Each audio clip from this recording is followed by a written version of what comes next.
electoral. Las mujeres preguntan.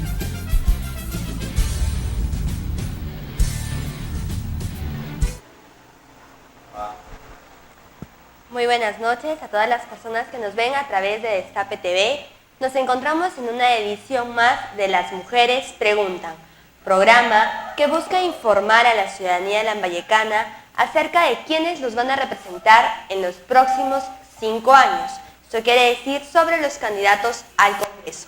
Todo esto gracias a la señal de Destape TV, música y noticias desde Chiclayo para el mundo. Recuerden que pueden visitar nuestra web www.destape.tv o www.destape.net. El día de hoy me encuentro con mi compañera Natalia Arbildo. ¿Qué tal, Natalia? Buenas noches. Hola, Nelida, buenas noches. Y efectivamente estamos en una edición más del programa Las Mujeres Preguntan, como ya lo mencionó mi compañera. Y sin más preámbulos, vamos a empezar con el invitado de la noche, un invitado de lujo, quien es Moisés Montenegro, candidato con el número 4 por la Alianza Popular. Muy buenas noches, Moisés. ¿Cómo te encuentras el día de hoy? Buenas noches, Natalia. Buenas noches, señorita Nelida. En realidad es agradable compartir un set con 2 estudiantes de Derecho. Y bueno, con todo gusto de poder reflexionar sobre las preguntas que ustedes deseen plantear, entiendo en el marco de la candidatura congresal. Sí, definitivamente, señor Moisés. Bueno, sabemos que el partido aprista o con la Unión, ahora con el PPC, evocan la experiencia. Entonces, antes de empezar sobre los temas ya congresales, quisiera que nos cuente acerca de su experiencia política, social, dentro de Lambayeque. Bueno, 33 años de militancia ininterrumpida en el APRA. Yo soy un aprista genético, más genético que Julio Fernández, ¿no? 1. 2, he quemado todas las etapas de los estamentos partidarios de una institución política, ¿no? Desde los cuadros juveniles, el proceso universitario que están ustedes ahora, el proceso de mayores, ¿no?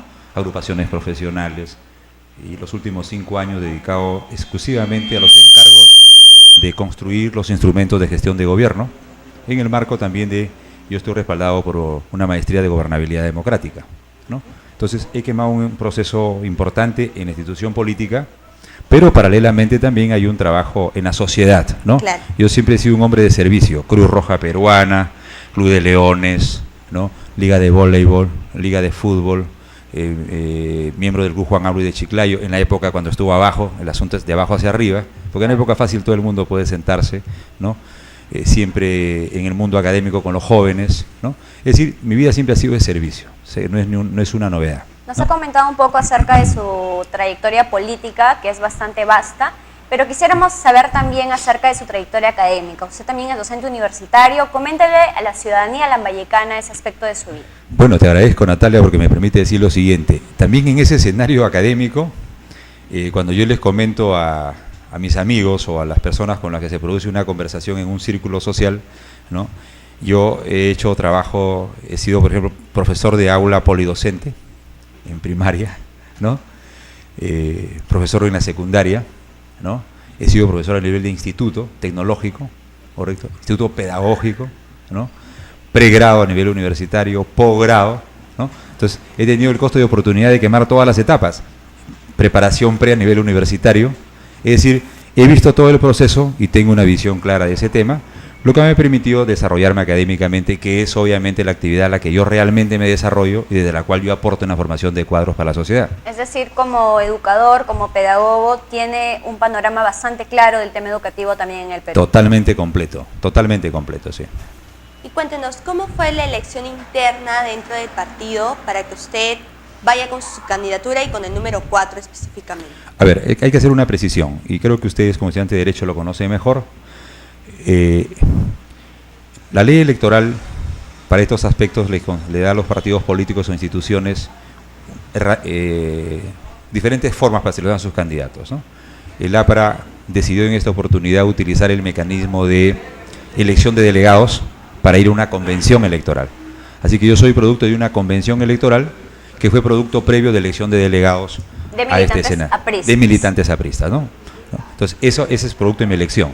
El año 2011 yo fui candidato también al Congreso, pero faltando 5 horas tuve que dimitir de la lista por una decisión del Jurado Nacional para incorporar a otro compañero, aspecto que lo tomé con mucha prudencia, pero no se lo deseo a nadie, ¿no? En esa vez sí fue por una elección interna. Importante también porque conserva la militancia partidaria y también, en cierto modo, el respeto también a las instituciones, ¿no? Algo que en este tiempo, por ejemplo, ahora está bastante cuestionado con el nuevo panorama, la salida de Julio Guzmán y la salida de Acuña. ¿Qué opinión también le merece eso usted como político?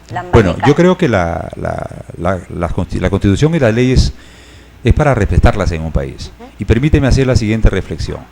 El World Economic Forum, que es una institución mundial que estudia diferentes variables de los países, en materia de institucionalidad, de 143 países nos ubica en el puesto 84 al Perú, por ejemplo, y a Chile en el puesto 34, ¿no? Entonces, las decisiones son muy débiles, ¿no? Y ese es un escenario real, concreto, ¿no? Entonces, me parece que en el Perú definitivamente hay debilidad de partidos políticos. Estábamos viendo una fotografía, por ejemplo, de partidos que estaban inscritos para la presidencia y no tenían listas congresales. O sea, mutilación en el siglo XXI es terrible. Y ese es un tema pendiente que tiene que debatirse, debe debatirlo este Congreso. La reforma del sistema electoral integral para el país, ¿no? Entonces, lo que entiendo, lo que le ha pasado al señor Guzmán, me parece no haber tenido a las personas adecuadas para poder en su momento desarrollar el paso o la acción correspondiente sobre la forma de elección. Entonces, si la elección no se hizo bien, se hizo entre gallos y medianoche o faltaron personas, no lo sé. Los entes electorales han determinado eso y le puede pasar a cualquier institución, pero en el siglo XXI las cosas deben ser más fuertes. Pero estos son los resultados, obviamente, de la debilidad de partidos políticos en el Perú. Nos hablaba, señor Moisés, disculpe, acerca de la reforma electoral, si es que, bueno, temas que debería encargarse el nuevo Congreso. De usted llegar al Congreso de la República, ¿qué propuestas llevaría principalmente? Yo creo que ya en la Comisión de Constitución en este momento hay diferentes iniciativas, ¿no? Ahora, te doy mi apreciación. Yo creo en la bicameralidad para el Perú. Sí, yo también. ¿No? Por ejemplo, Moisés Montenegro elegido congresista el 10 de abril, ¿no? Y así va a ser, ¿no? Yo debería ir a la Cámara Joven, a la Cámara de Diputados, que es la expresión de una realidad departamental o regional. Y los que han tenido ese proceso de una visión mayor tendrán que ir a la Cámara Alta, a la Cámara Joven, por la Cámara de Senadores, por una visión nacional de la problemática. Eso es fundamental. Y eliminar el voto preferencial, un tema, y lo otro es el tema vinculado a la financiación de partidos políticos. Las sociedades europeas son fuertes justamente porque los estados entienden que tienen que invertir en fortalecimiento de capacidades de sus instituciones políticas. Y las instituciones políticas así también tienen que dar cuenta, ¿no?, de sus inversiones que hacen para fortalecer capacidades de sus cuadros, ¿no? Elecciones primarias, por ejemplo, debidamente observadas por los entes electorales del Estado, no del partido. El tema de la democracia interna es bastante importante. Si no, no estaríamos en esa situación actualmente. Exactamente, ¿no? Entonces yo creo en eso, me soporto en la visión americana, ¿no?, que es una de las mejores expresiones, y en la experiencia europea.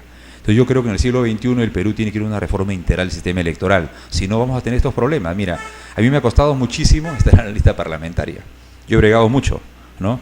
Lamentablemente a veces otras condiciones pesan, ¿no? La condición económica, pero no en el conocimiento de la realidad, ¿no? O situaciones ilegales que sustituyen a cuadros, hombres o mujeres que son capaces, ¿no? Entonces creo que hay que ver un tema de ciudadanía, y esta reforma tiene que debatirse en el próximo Congreso, pienso yo, en la primera legislatura, para poner la foto rápida y ir a fortalecer este tema.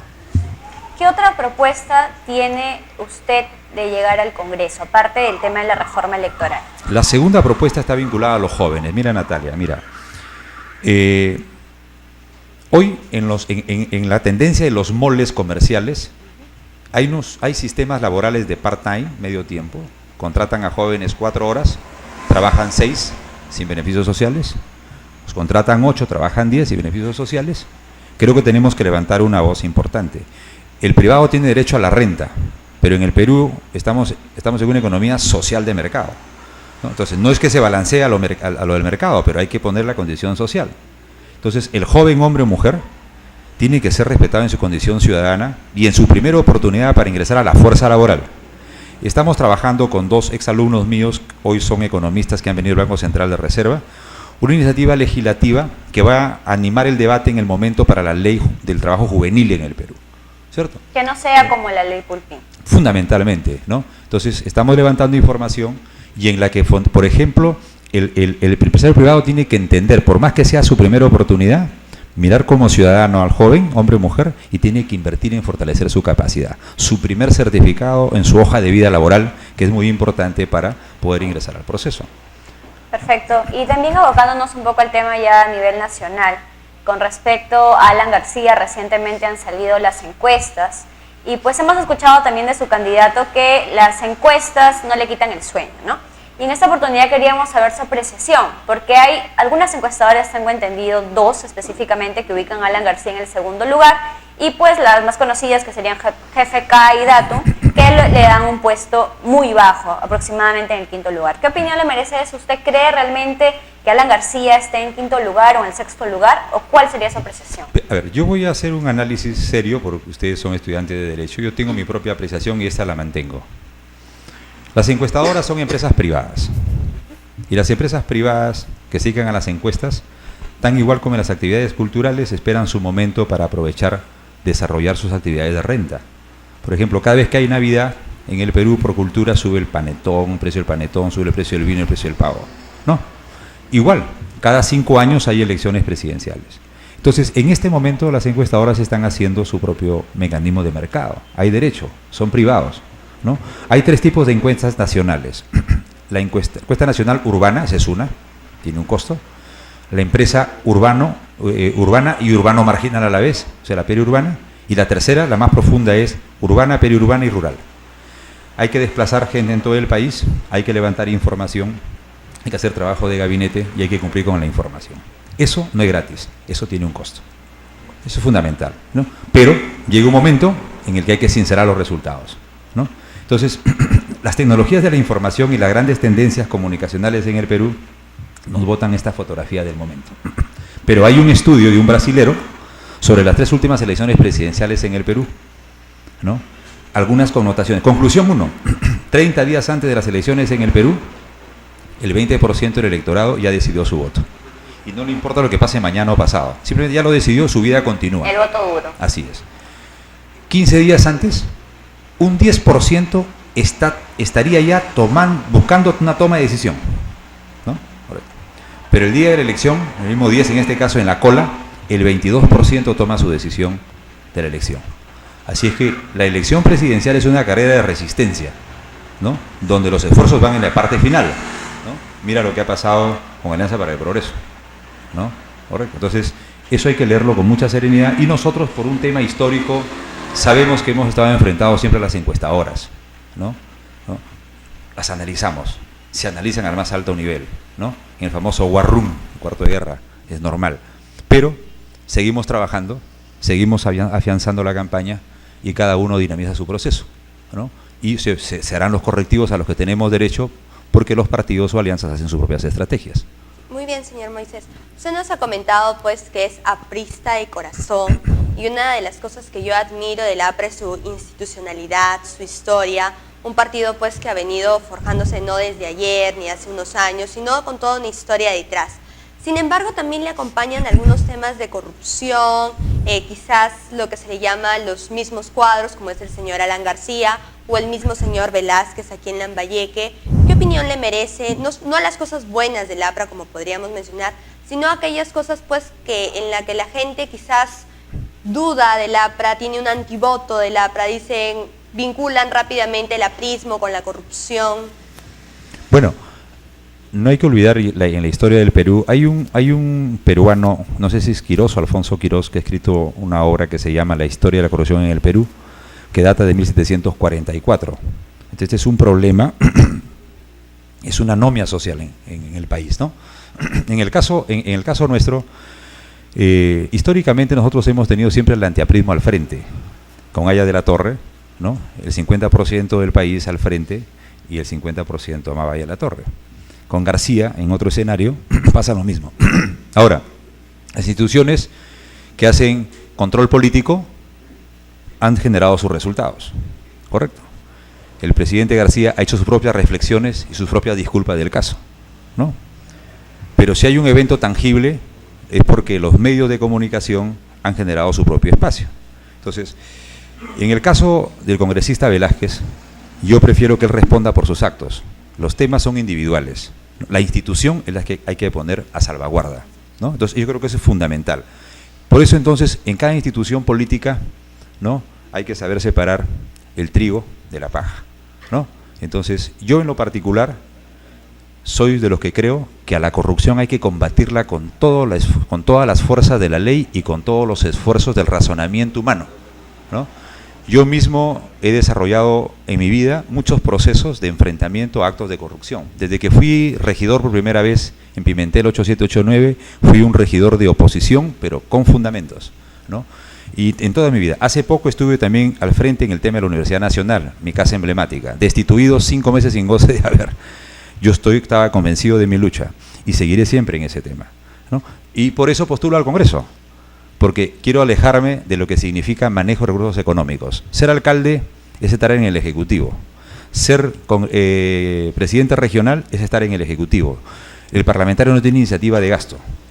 Legisla, fiscaliza y representa. Entonces, se acomoda mejor a mi condición humana y creo que desde ahí puedo levantar una bandera muy importante para la región Lambayeque.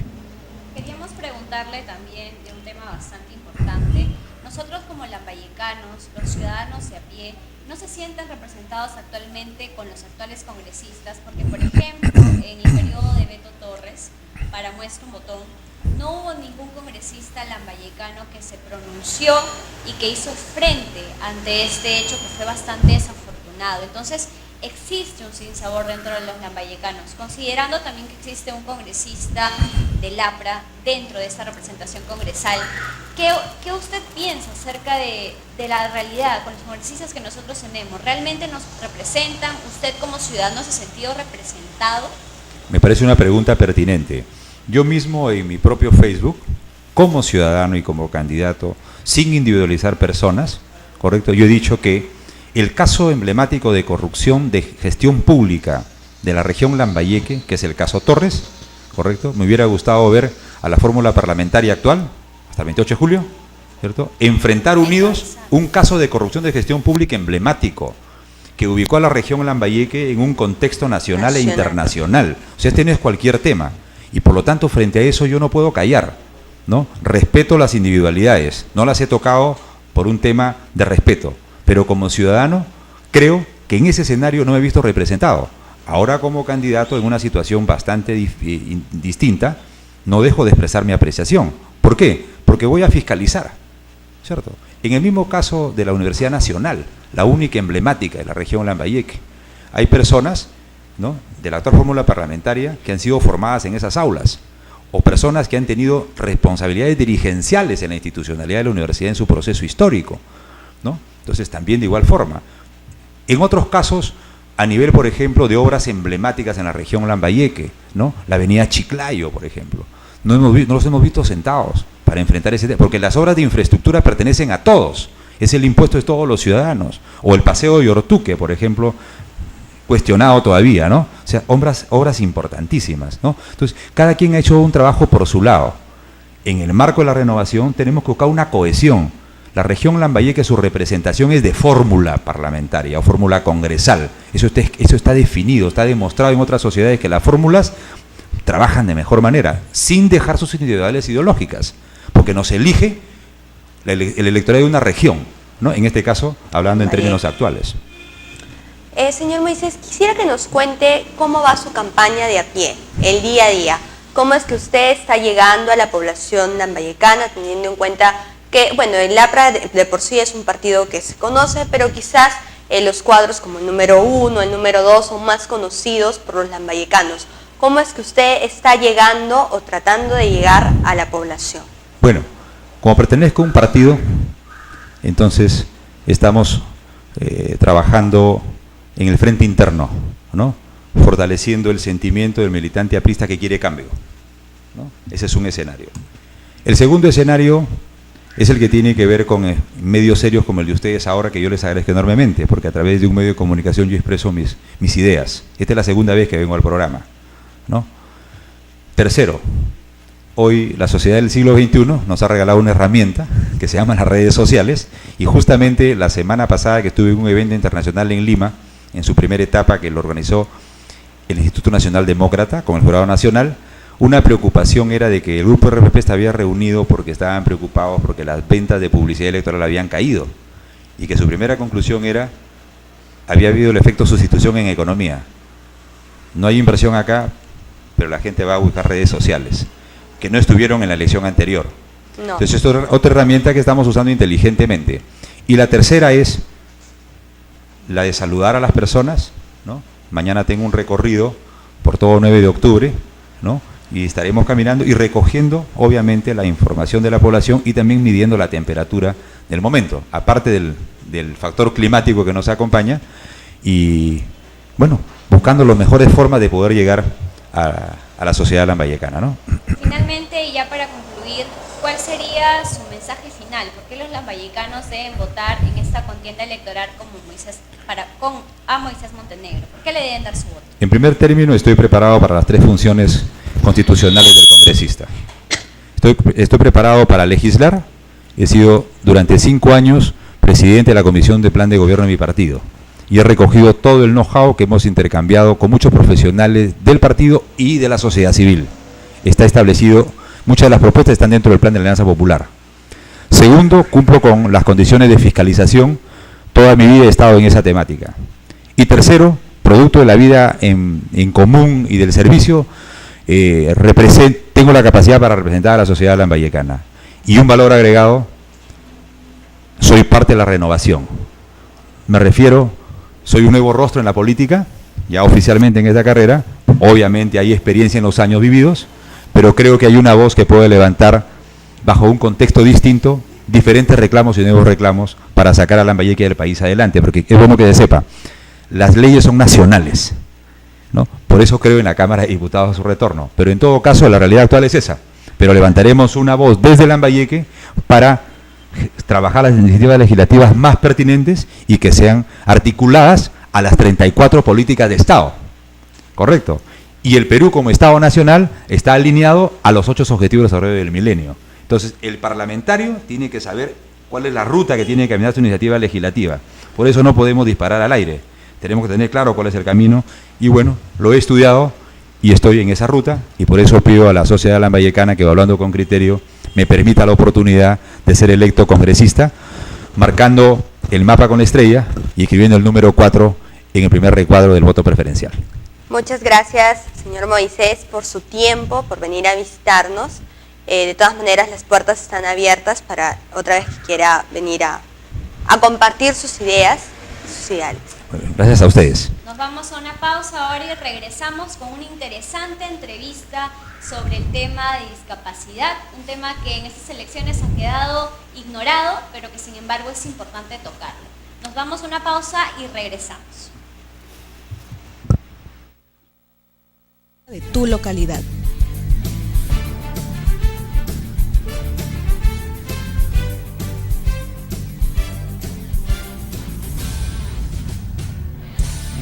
Destape Electoral.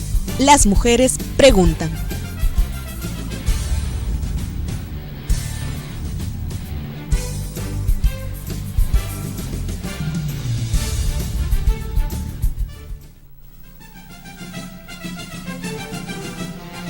Destape TV te ayuda a conocer a fondo a tus candidatos y sus propuestas ante la problemática de tu localidad.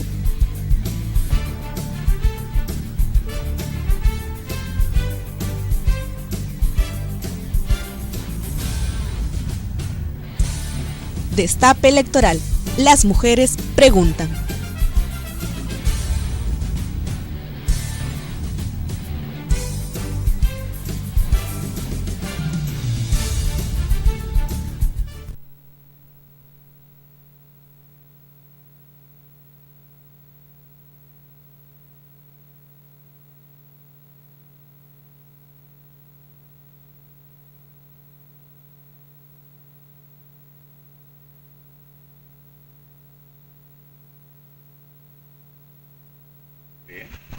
Hola, hola.